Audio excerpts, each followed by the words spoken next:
What's happening, guys? James Malone here with MMOHuts.com, bringing you a special preview of the latest gigantic content update coming to Path of Exile, which is so detailed and massive. Since the release of the game back in 2013, Grinding Gear Games has had a dedicated team specifically working on just it, and now it's finally ready to be integrated into the game.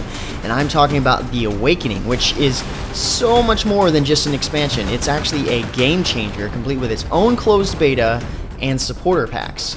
Now, Dizzy VW got a chance to spend time with Chris Wilson, the managing director on Path of Exile, and he got some gameplay footage as well as a walkthrough with Chris. However, the audio didn't quite make the trip home complete, so I figured that this news is way too awesome to let go, so I'll summarize just a fraction of the new content that they were showing off and show you guys some epic gameplay on top of that.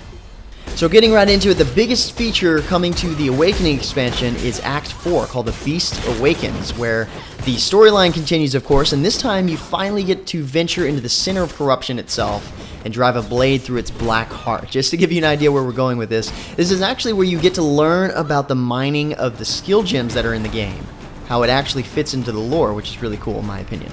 So all of the scenes that you see right here in the new trailer are new areas in Act 4, and here's a look at the map and sort of the paths within it. So you know what this looks like for Act 1, 2, and 3. This is literally the first time since launch that we get to see completely new areas. So with that, you can definitely expect to see new monsters, some of which are very creepy, as you would expect from PoE. You've now got way different environments, like this Roman Colosseum environment you see here, with people cheering in the background. Kind of creepy knowing that they want to see you get slaughtered as they watch and applaud. But one really cool aspect of this new act is how the backstory, that a lot of this may be familiar with, plays a huge part with the major boss encounters, which in this act I believe Chris said there's going to be around 9 boss encounters. So in this, you get to try and defeat some of the characters introduced through the lore in the first few acts, namely Voll, Daresso, and King Kaom. But besides that, there are just as big additions to the already ridiculous passive tree in this new content update, and the biggest change is that the passive tree now has socketed nodes. So you can obtain and craft jewels that can be socketed directly into the passive tree in certain areas that will drastically change the way the passive tree works for you. For example, I'll share with you a few examples Chris showed Dizzy here. One of the jewels you can socket in the duelist tree here, for instance, is called Intuitive Leap, and what it's able to do, just like all other jewels we've seen so far, is create a radius within the tree that affects the nodes within its radius. And so in this, he's showing us that the duelist has a lot of defensive large nodes in this area, which are fairly crucial for survivability with the duelists in a lot of cases. So if you were to socket Intuitive Leap in the jewel socket right there, then that jewel allows you to select all of the nodes in that area you want without the ones you would otherwise have to go through to get there. So you get to pick the ones that you want, which is fantastic. So you can just take the 4 major ones and spend your skill points elsewhere. So this is probably going to amplify already existing builds and add another level to future builds waiting to be created. Another example with the Marauder here is a damage conversion type jewel that can be socketed that's called Lionized Fall. It's a Viridian jewel with a large radius that converts melee and melee weapon modifiers within its radius into bow modifiers, so it changes it from melee to bow. This is really helpful for archers having to go through a specific part of the passive tree to get to a distant node that they may desperately want, while converting everything else along the way to benefit them. Or this jewel may cause them to go to an entirely new part of the tree that they've never been before to find something that converts into something wonderful for their build. And these are just a couple of examples. They plan to introduce a lot of new conversion type jewels throughout the beta test for the Awakening. There's another jewel Chris mentioned that would be very useful for a summoner build that gives your minions or golems all of the passive attributes within the jewel's radius. The drawback to this, of course, is that it removes all of those properties from you if you already have them selected. And another thing, I'm willing to bet that you can roll more rare versions of these jewels in order to get larger radii and even better stats, just like you can with everything else in the game.